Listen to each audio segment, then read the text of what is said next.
All right, I'm out here at the cellar this morning. We had a few things we had to repair before we could get going. So right there by Trevor, there's a big roller. Well, the roller came apart yesterday, I guess. So Spudnik came out this morning and they got it all fixed. And Christopher actually recorded a bunch of it, so I'll put that right here. All right, we are in the cellar. This lower belt on this expandable conveyor ripped the other day.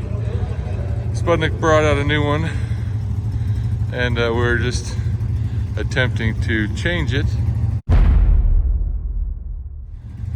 However, so we have a four-wheeler, a rope going through, two four-wheelers to pull.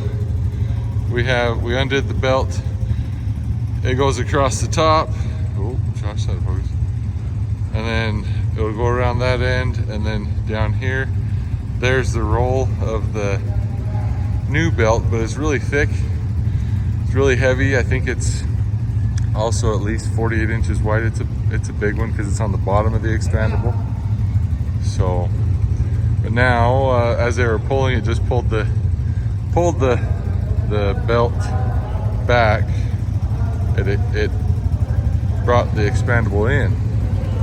So I think they're going to try and move the piler and hook it back up so it doesn't just pull on that expandable. All right, we got the piler hooked back to the expandable. We are going to try pulling with the four-wheeler, see if we can pull that belt, and hopefully it'll unroll underneath there. Pull it over the top, then we just have to feed it over some rollers on the bottom and put the pin in. I don't know if it'll free spin.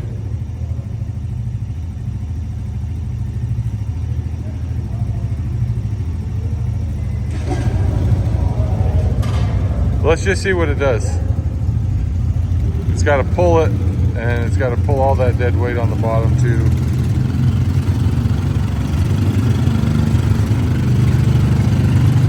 Honda power. We need more weight on the four-wheelers. I guess we could probably hook it to the skid steer. Oh no, it's going. It's going. Keep rolling, rolling, rolling, rolling. Don't know what's happening out there, but probably gonna have to stop and get a new bite. But so far, it's going. So I'll show you why we're changing it now that we hooked it up. Right here, you can see that little rip in it. It ripped on there the other day. It's been going because it doesn't have a gap in it. But we just hooked the new one to the old one. We're pulling it across. Because right up here, where those two little bolts are, is where it caught. It was a little out of adjustment. It caught and ripped the belt. But we'll get a new bite with the four-wheelers and then try it again. Looks like they were doing a pretty good job. All right, so we brought the four-wheelers in a little bit more, and they're just basically tying the rope around the belt, wrapping it around it a few times so it will cinch up. And there, here, I'll show you, get a good view here in a second.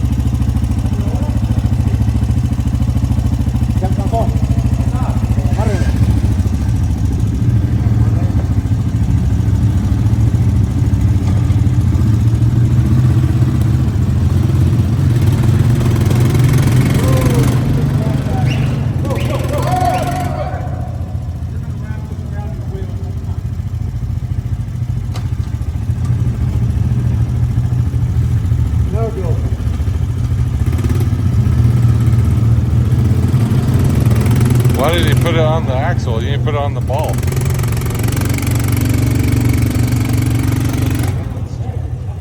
Hey, Anastasio, espera. Vamos a ponerlo a la pelota. see if we can get the rope off, put it on the ball so it doesn't catch the tire of the four-wheeler, and we'll get going.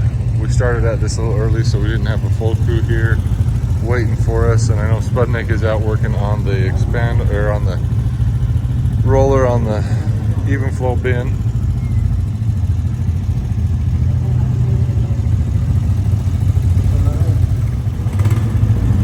Okay, now it's on the ball. Here we go again. They're both pulling. Maybe. Maybe not. There we go. Just rolling the new belt over the top.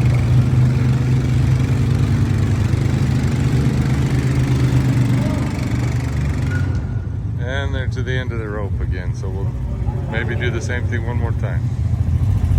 All right, round 3. Try it the last time, hopefully. They shouldn't have near as much to pull this time. Come through, there's the new belt. So we'll stop them there, we'll pull it out, and then feed underneath. And then we'll put the pin in. All right, we just barely got the rod in. We had to drop a roller down, get that rod in, just bending it so it won't come out. We'll throw a roller back in. They're starting to tighten up the tighteners on both ends of the belt, and we'll be up and running here pretty quick. Yeah, we're just getting everything set up in this new cellar. We haven't started yet, but we're about to head out to the field. Christopher's gonna go start digging, and the truck should start rolling in about maybe 30 minutes. But yeah, had a few repairs today. Before I go out and start greasing my vine chopper, this is the belt we had to change. So it's kind of a bummer that it went bad. I mean, I can see some damage to the clips right there. The end that went bad is actually in the very, very middle, so I can't really show you because it's in the middle. But this is a nice thick belt, so we're gonna keep that. We're gonna hang on to it because we use belting like this for mud flaps and all sorts of stuff. We use belting like this all the time, and it's nice to have a thick piece that's pretty rigid for some repairs. So we're gonna hang on to it, but they did bring out a new one. Christopher's right here in the skid steer. He's just been cleaning up a bunch of dirt piles from when we moved cellars. But yeah, repairs every day, even new equipment breaks down. Okay, I'm just out here chopping. Been chopping for a little while. I actually just stopped because there's something must be wrapped around the tire, and then when it comes around I can hear it dragging on the inner fender well. So let's go check it out. It's also a little windy, so there might be some wind in the mic. Well, I found the problem. I got a piece of digger link shoved through my tire, and it's definitely leaking because this tire is filled with calcium. I can see the water bubbling up. It's super windy, so really sorry about the sound. I don't know what I'm gonna do to fix that. Well, that was fast. Ron's tire is already out here. I only called him about 30 minutes ago. So hopefully we can get this tire fixed before too long. All right, well, he's got a big plug. This was what was in there.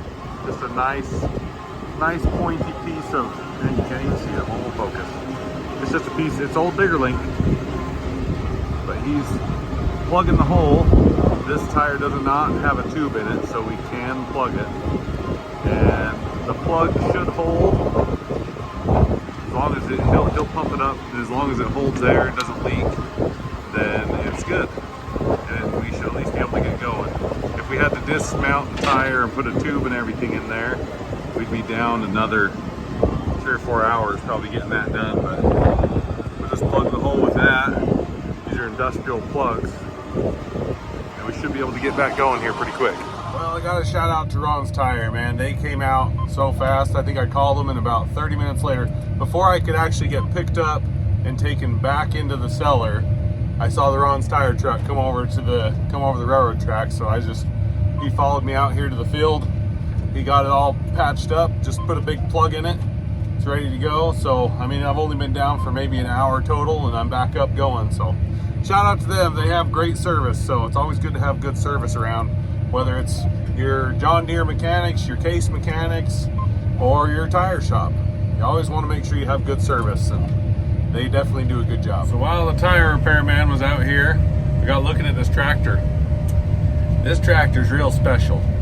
It's got 4 different brands of tires on it.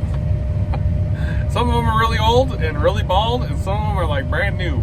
But this tractor has 4 different brands of tires. I don't know how that happened. We probably just replaced them over the years, and whatever one was the cheapest, that's the one we put on. So they're all still working pretty good. The bald ones are the ones that we use for the duals because they don't get used all year. So usually the old inside tires, when we get new inside tires, we'll put that tire as the new dual.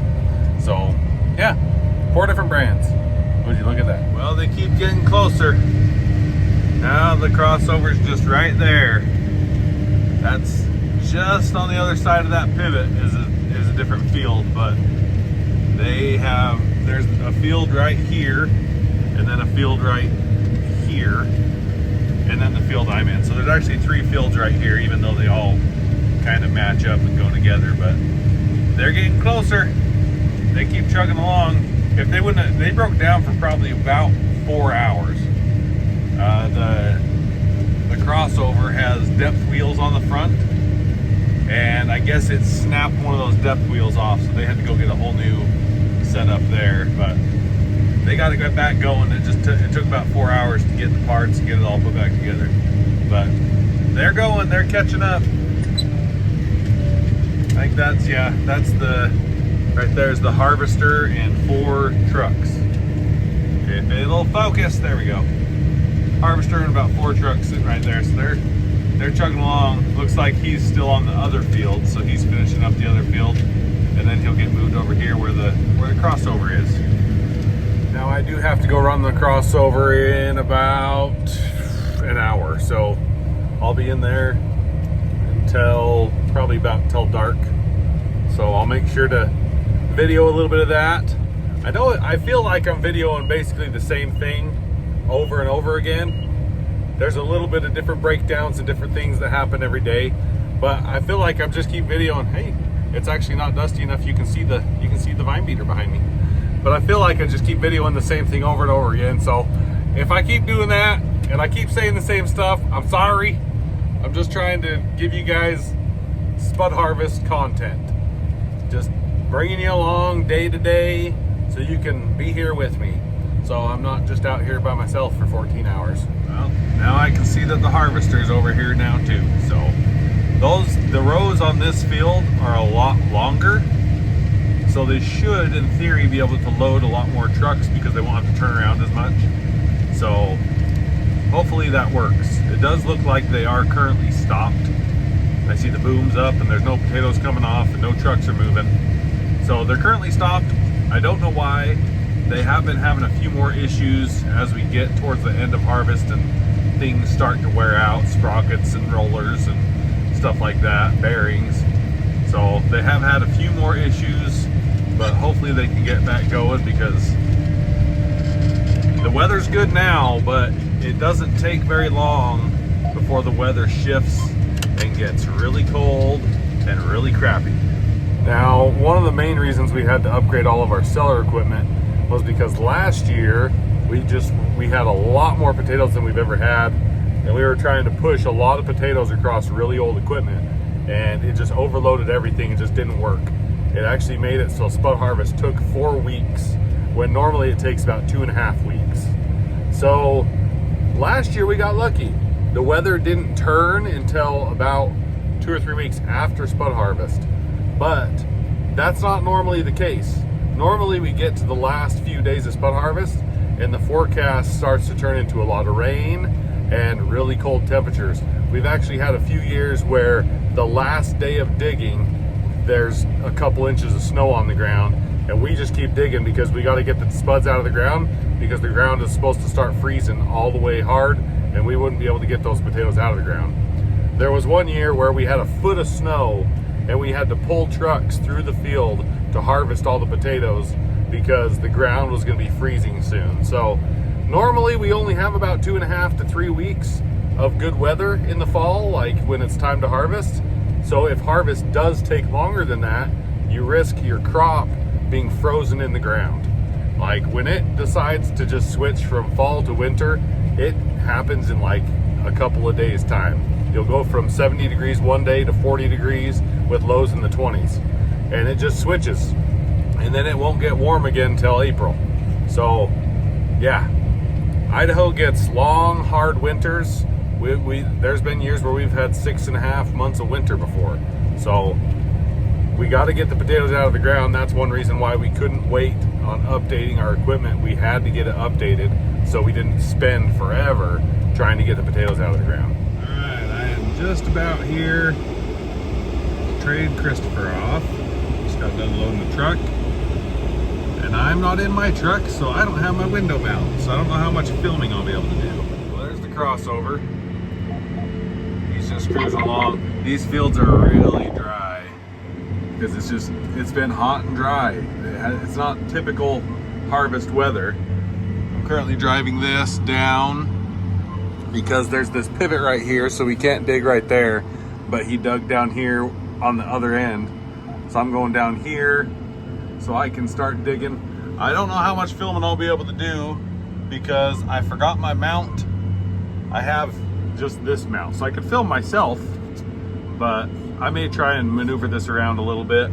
But I've also got so many trucks back to back to back that it's hard to film when you're trying to do all these different things.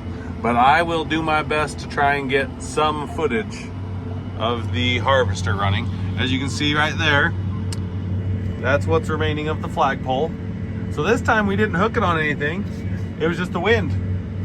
The wind picked up. It's supposed to be, I mean, it is windy today. Wind's blowing the dust around.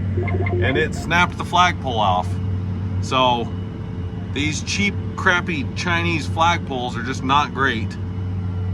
So we may try to get another flagpole. They do have one that's wood, so we might try that one, but we're not going to get any more of these cheap ones. So if I can't find a wood one or a better one, then we'll probably just have to leave the flag off for the rest of harvest. All right, this is kind of intense. So we're only half a mile from our cellars, and this field has really long, well, not really long, it's got about half-mile long rows, maybe a little less than that. So the rows are pretty long, but also the dirt is really dry. This could definitely use some water, but at this point we can't water it, so I mean, it's too late. We just have to dig it. But because the dirt's dry, we're going 4.5 miles an hour digging, which is faster than anybody. I don't know anyone that goes this fast while digging. Now, we are only doing 10 rows instead of 16, so that's one reason we can go a little bit faster, because we don't have quite as many potatoes on it. If we did have 16, we'd definitely be going a little bit slower. But still, we're going really fast. And it's been 30 minutes. I've been out here for, I'm gonna keep watching it because it's so dusty. You guys can kind of see. It's so dusty, you can see just the edge of the machine. Because the wind is blowing from the south. So going this direction, it's so dusty that I can barely see the primary chain and the secondary chain. I can barely see it most of the time. The problem with that is I can't see the belts if they all of a sudden stop. I'll probably notice that, oh, I don't have potatoes coming off the end of my boom anymore. There must be a problem, and stop. But by then I'd have a big problem. But I've only, because we're going so fast, the yield isn't super heavy on this field. I mean, it's doing okay. Probably about as good as everything else. Probably about 400, 450. But I've been out here for 30 minutes, and this is my 11th truck. So I've already filled 10 trucks. which is crazy. Usually, like the rest of the harvest, we've been pretty far away from the cellars. The field has been. So we have usually had a little break in between trucks, or maybe had to wait for a truck here and there. No, not this time. Like, I'll fill a truck and then he pulls out and there's 3 trucks behind him. Like, I cannot fill the trucks faster than they can unload them, which is just a testament to how good all that new cellar equipment is. Because last year it took so long to unload a truck that we were always having to wait. But this year it's like we have more than enough trucks. All right, this one's done. So stop. Yeah, we have more than enough trucks because there's always another one behind it. So I just got done loading that truck, and there's another truck pulling in right behind it. So I'm gonna try and get a little bit different angle here in a minute when I have a little bit more time to move everything around. But I'm working with limited mounts here. I don't know if you guys can see, but the crossover is right behind me. So I'm digging at 4.5 miles an hour, and so is he, because he's not gaining on me and I'm not pulling away. So he's digging 6 rows at 4.5 miles an hour, and I'm digging 4 rows with those 6 rows, so 10 rows at that same 4.5 miles an hour. We are really loading up the trucks. I finally got to the point where there's not like 4 trucks right after me, but there's usually at least 1. So I haven't had to wait for trucks. I did find a mount, so here in a minute, if I get a break, I'll switch you to a different mount. Alright, I'll switch you to a new mount. This is the one that fell off the window a whole bunch of times, so let's see if we can't do that again, right? At least now you can kind of see a better view of the actual loading process.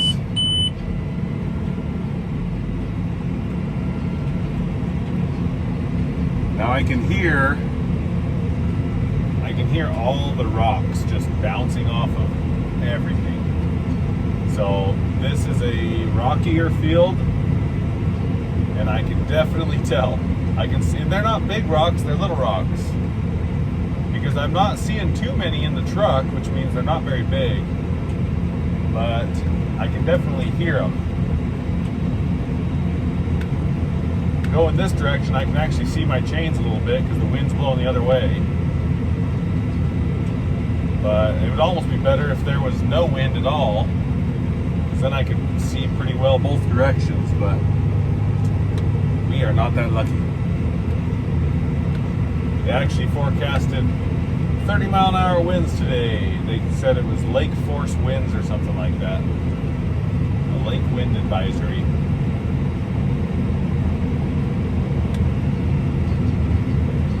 Not that we have any lakes around here. Alright, put your door up. Get you loaded up. I might be able to fill them by the end of the row. We'll see.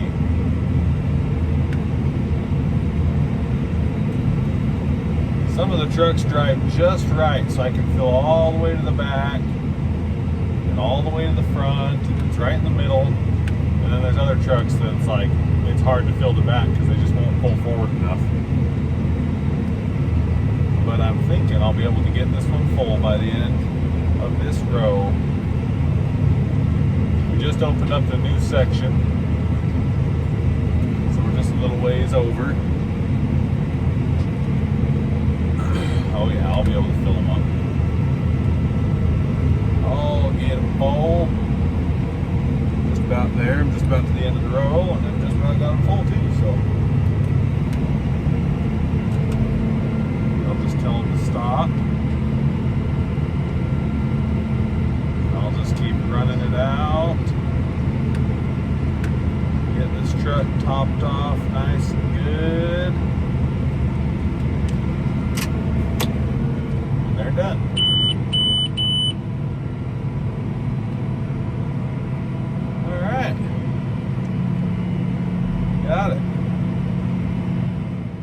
Okie dokie. Now I've flipped around the other way so you guys can see just how dusty it is once I get going. Once I get going and start carrying all the dirt up, so it's got to shake through. We'll see how dusty it gets. Now I emptied all my chains off on that last truck, so it's going to take a minute before I'm actually putting any potatoes in this truck.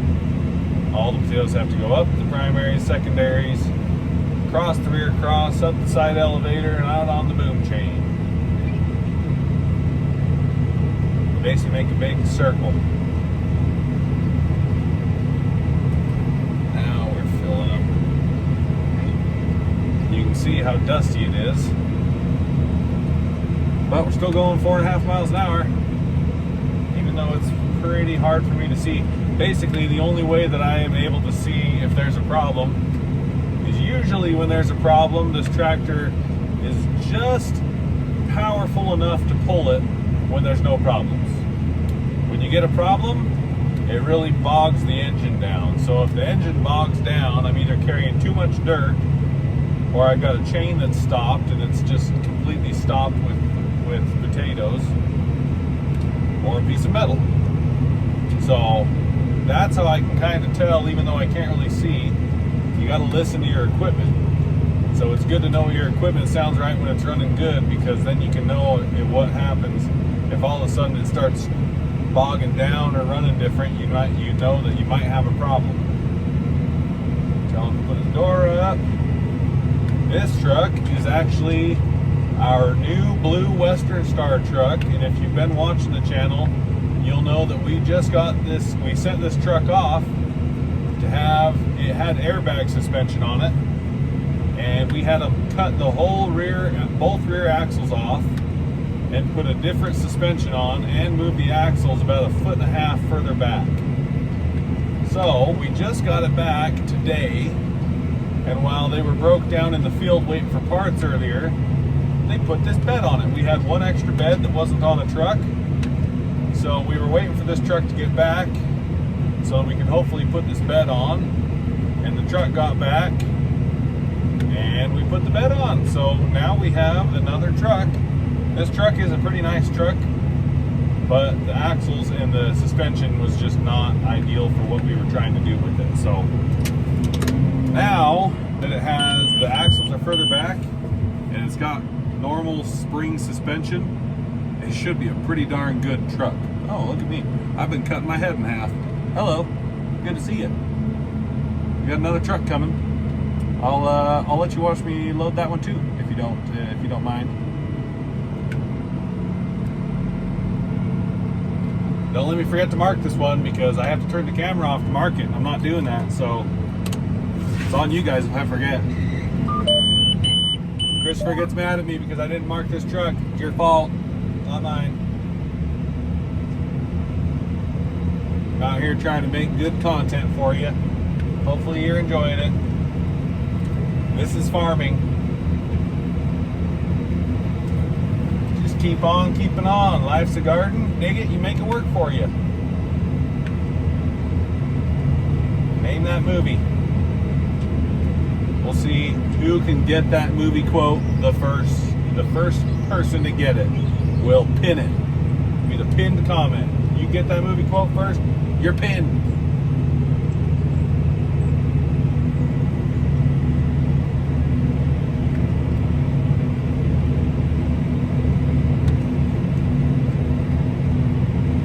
It is nice that we can load trucks pretty quick.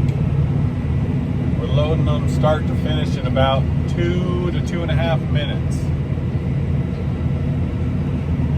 When we dig 16 rows, we drop that to about 1.5 minutes. It drops about a minute off when we're doing 16s.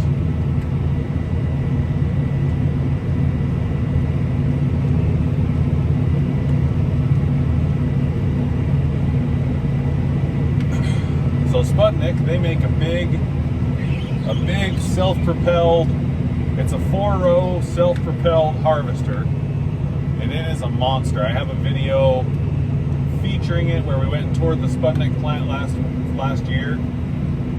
You want to see it? Oh, whoa, whoa, whoa, whoa, whoa, whoa! I've got a problem. I've got a problem. I have a major problem. I'm dumping all my potatoes on the ground. Yeah, I got to go figure this out. Well, it's super freaking windy out here, so I'm not going to make you guys watch much of this. But my rear cross is no longer hooked up. Looks like it came off the rollers or something. Doesn't look like it broke. But I just started dumping all my potatoes on the ground, so I'm going to need some help to get this fixed. Yeah, it might take a while. So that's what happened. It ripped the link right out of it. Caused it to slip off these rollers and drop down. So we have a new one. They're going to bring out the new one and we're going to replace it. All right, we're just going to cut it and see. Right there. Oh, hey, look at that. It's gonna Oh, there it goes. It's already mostly torn. I wouldn't stand there, Terry. I don't like to steer in. We got to pull it around now. Okay, we are in the process of pulling this one up over the top and then around all these rollers Yeah, a little bit more. so we can get this thing off. Okay, hold on. Now we're just putting the connecting rod in.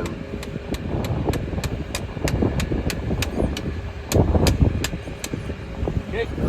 This is why you need a crew of 15 people. Alright, well, we got it back on. I just finished loading that truck.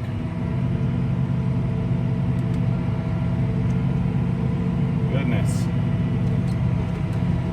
See what I mean? You got 1,000 things to watch, and everything can go wrong all at once.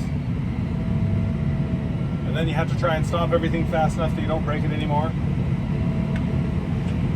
That side elevator is so heavy that we cannot lift it. Like with 6 or 7 of us, we couldn't get good hold on it to lift it onto the repair truck. So we're gonna have to bring the loader out, grab that, take it back to the shop.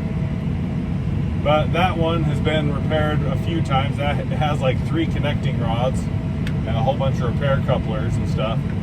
So that one was probably about time we changed it anyway. And all the potatoes that spilled on the ground, my dad's gonna dig them and he'll throw them over on the other side and we'll pick them up again next pass. So yeah, we're back up and running. Ideally, no more breakdowns. Actually, some of the only breakdowns have been while I've been filming. It's like I'm cursed or something.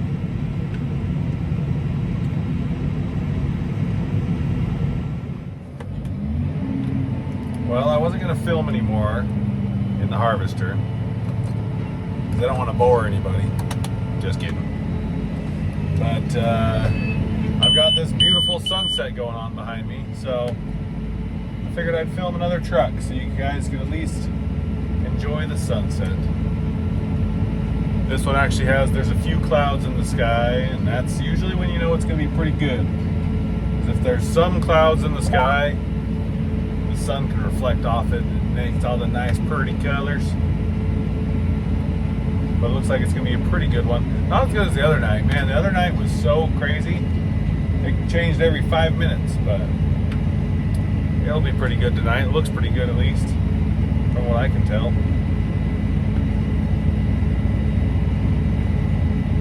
Once the sun goes down, I've got about 20 minutes until I have to turn my lights on. I may turn them on after this truck. Luckily, we had a belt to repair that one. When we start harvest, we usually try to have at least one of every belt on hand. Because, believe it or not, you can put brand new belts on at the very beginning of harvest, and you're probably going to end up ripping them or replacing them by the end. A set of belts usually only lasts maybe one and a half harvests if you're lucky. So That one I think was actually a carryover from last year. So the fact that it lasted this long is kind of surprising. And the main reason the belts don't last as long, they might last 2 harvests for most people, but we don't have an equipment shed. So all of our stuff just sits outside all winter long, all summer long, and that slowly just deteriorates all the rubber on those belts, the belted chains. Now I think this winter we're actually going to, because we still don't have an equipment shed, we're going to build one day, but we're not entirely sure where to put it or if we can afford to build one. But what we're going to do is we're just going to take all the chains off. It's a big pain in the butt, but at least the chains will last longer, especially since this chain, like this side elevator chain we just put on, we just barely put that on. It's brand new. So it'll get about a week's worth of use, and then it'll sit outside all year. So it's like if we could take it off, it definitely would last a lot longer for sure. All right, that truck is done. There's one last glimpse at that pretty sunset. I'm gonna get filling one more truck, and then I'll be back in the vine chopper before you know it. All right, I'm back in the chopper now. I finished the fields that we were in over here earlier. Trevor traded me off while I went in the harvester, so he got it almost done and I just finished it. And then this is the other half of the field that's on the other side of the ditch. And man, this thing is bouncing all over the place. So this is the other half of the field. So I've kind of started it, but I'll finish this tomorrow and get working on the next field. But the time has come for you to go down there and hit that subscribe button, because you know you like the content if you made it this far, so you might as well subscribe. Anyway, I love you. I'll see you in the next one.